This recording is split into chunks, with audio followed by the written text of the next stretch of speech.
with the formation of Sikth, you have to kind of paint the picture again in that back then metal was still like a reclusive art form for the nerds. It was just on the cusp of becoming a bit bigger. And obviously the internet wasn't a thing, so it was like no one really knew what anyone was doing in any other country beyond reading magazines and whatnot. And we were listening to lots of Pantera, Sepultura, and then lots of death metal. Me and Pim were listening to loads of Morbid Angel, bands like that, Cannibal Corpse. We loved all the riffs, but we hated all the nonsense that came with it, all the sort of satanic shit, all the sort of garroting your wife stuff. We were like, we're not interested in that. We just want the technical stuff from it, but we want to have the melodic prowess of a band like Pantera, where they write, or Nuno Bettencourt, we were really into extreme, where they write really great melodic riffs that are tuneful, but then put it all together in a way where it's kind of got death metal influence, where it's like really intense and brutal, but super tuneful and not kind of silly. And then with Mikey writing kind of poetry, we thought this is kind of a weird amalgamation of all these things, so it's probably going to be quite unique. And we made an effort to be different. We were like, it was our manifesto sort of thing, like how do we make this not sound like anyone else? So that kind of drove us. It still does now, really. Yeah, back then it was like 2001 we formed the band, and it was me and Pin who went to school together, and we'd been in a different band. And Mikey was promoting our gigs, and we got to know Mikey, and we're like, this guy's something special about him. He got us to come and watch his band, Scoured Domain, and it was amazing. So I said to Mikey, do you want to form a new band with us? We were originally Sikth with 3 other members. We formed at the end of 1999, me, Mikey and Pin, and then a guy called Tristan was singing. A friend of mine, Jamie, who's no longer with us sadly, was the original bass player, and we had a guy called Ali who became the Cry for Silence drummer on drums. And we also had Gaz Grover on drums, who was our school friend, who's now in Frank Carter and the Rattlesnakes, weirdly. So, but he's the one who came up with the name Sikth. We were sat there and he made that up. But we were a different kind of band then. We had ideas of what we wanted to be, but I don't think we could achieve them with the lineup that we had. And then we put the word out, and Dan Ford turned up one night in a mini Metro with like a ripped up vest on, and just blew us all away. I'd never seen anything like it. So it changed everything, yeah. Because his whole songwriting mentality is just completely like Rain Man. Like, there's a different world. He'd be way more forensic and critical of everything. And it stepped the standard up a lot. And I think putting our brains all together just created this weird thing that worked. We just always wanted 2 singers. We thought it was hilarious. When Mikey first joined the band, he was like, I want my mate Tristan to sing, because he's got dreadlocks too. And I reckon the 2 of us on stage with dreadlocks would look cool. And we were like, yeah, that was it. And then once we'd done that and they'd screamed at each other on stage, bear in mind, there was barely any lyrics then. They were just barking noises. So then when Tristan left, we knew we wanted a melodic singer, and we knew we wanted someone that could scream as well to keep the 2-way thing going. So it was always a given we were going to do that, I guess. Justin played a gig for Mikey. Mikey was promoting gigs, and he played a gig in his band 0.5, and they were like a new metal band. And he had a Gibson SG, and he had peroxide blonde spiky hair, and he was a bit of a heartthrob. And we were like, oh, he's really good looking. He'd be great in our band, wouldn't he? But he didn't want to join. And me and Mikey kept calling him. We were really persistent. We were like, oh, let's take him out for lunch. Let's schmooze him. Eventually he gave in. He was like, go on then, I'll do it. And that's how he got in the band. But we essentially, I wouldn't recommend it now to just poach people from bands. But back then we were a lot more ruthless. We were like, we know what we need to do. Give them the chance. If they leave their band, it's on them, kind of thing. It was quite a brutal one. I look back at it, we must have been quite hated by a lot of local bands. It's not nice behaviour, but I guess. And with James Leach, he just James was in a band called One Iota. They were like Incubus-y with slapping and stuff. And he knew Dan Ford from uni, and Dan Ford was like, yeah, I'm in this metal band, you should join. So he then contacted us and came down, and just like we were like, oh my god, because he was playing like Mark King stuff and like Level 42, but we were playing satanic riffs, and when you put it all together it just sounded insane, you know. And I guess it was the era of like Mudvayne and things, where slapping and obviously Korn bass wasn't just a thing that made a low noise, it could be its own percussive thing. So, And he had a really expensive David Eden amp, which had this amazing high fidelity slap sound, so that you could hear it through all the guitars in the rehearsal room. James wrote the Skies outro. It's one of the few riffs he wrote. He wrote it on a Yamaha Pacifica, and he was like, yeah, I've got a riff if you want me to put one of my riffs in. And we were like, whoa. So that's when it all fell together and this mad shit started to happen.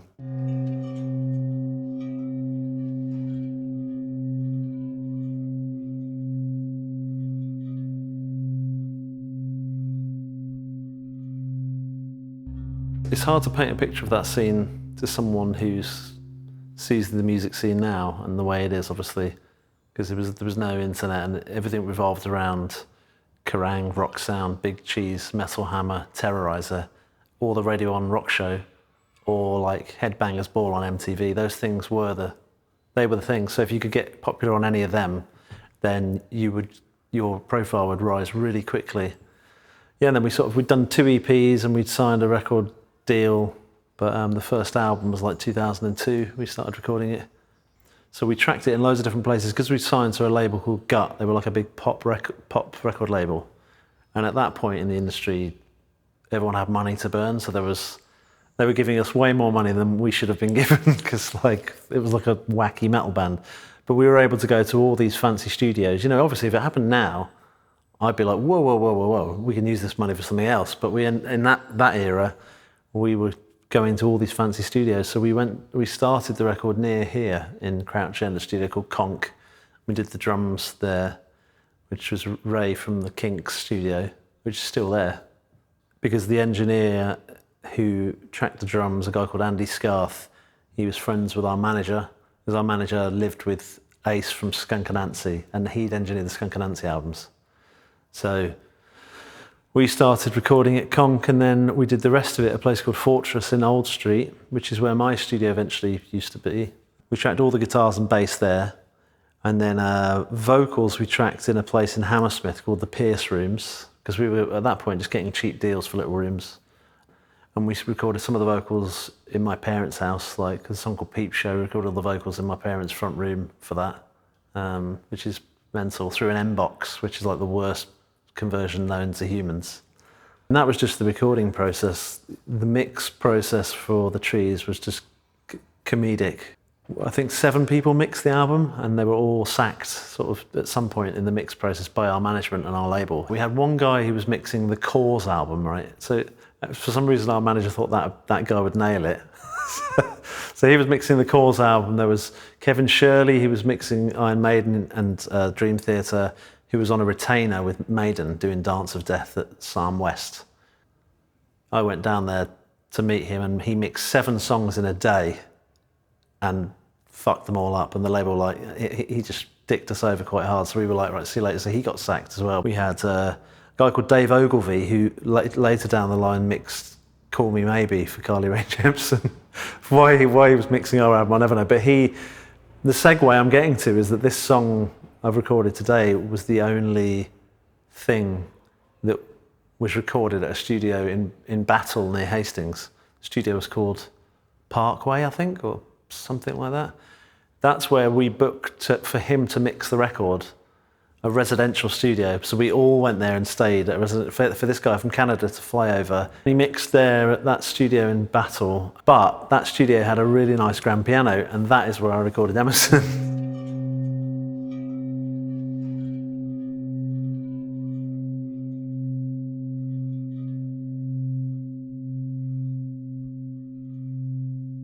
Seven people later, Colin Richardson came along, and he was like a hero of mine for doing like Machine Head Burn My Eyes and Demanufacture and all that stuff. I mean, we were 22, we were totally different people then. But I think at that point our ears weren't that tuned in. We could tell if something was kind of good, but we didn't, when the label and the management kept sacking mixers, we didn't really feel experienced enough to know whether that was right or not. In hindsight, I think it probably was. The mixes weren't good enough, and when Colin started mixing, we noticed a big difference, and he really got it. Colin notoriously is very slow at mixing. He's very particular. He takes like 7 or 8 days a song back then. So we ended up running out of time, and we had to go to a studio in Bermondsey called The Pool, and we mixed the rest of the record there. And we were on tour at the time, so I was commuting to the gigs in my car and spending the day in the studio in London with Colin. So we would mix all day, and then at about 3 p.m. I'd drive off to Manchester or wherever the gig was. And then on that tour, when it got a bit further afield, he would be sending us mixes via FedEx on CDs, and we'd all listen on our CD Walkmans in the hotels, and then go, the snare's too loud. And then we'd have to wait for the next day to post to the next hotel, because we weren't using the internet. So it's kind of crazy when you think about it.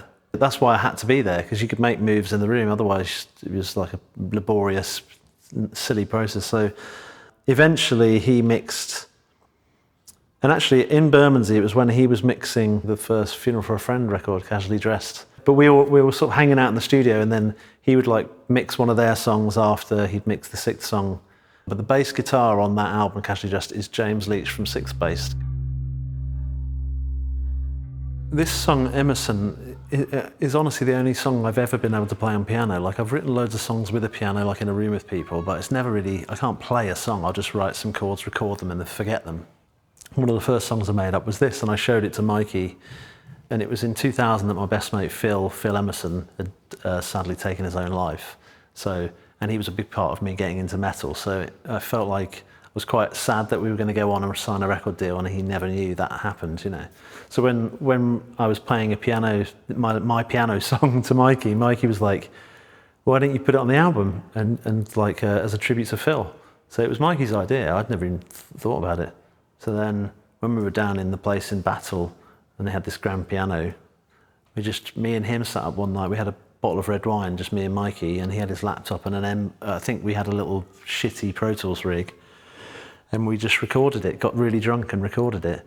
And the song's really important for me, and I remember at the time when it came out, it was really important for his parents, and the Samaritans were doing a VHS back then. There's a VHS that people who were considering or had suicidal thoughts, they contacted me and said, "Can we use this song as the music on the video?" So it had some circular kind of, it played its part in being part of a suicide prevention thing, which is kind of cool.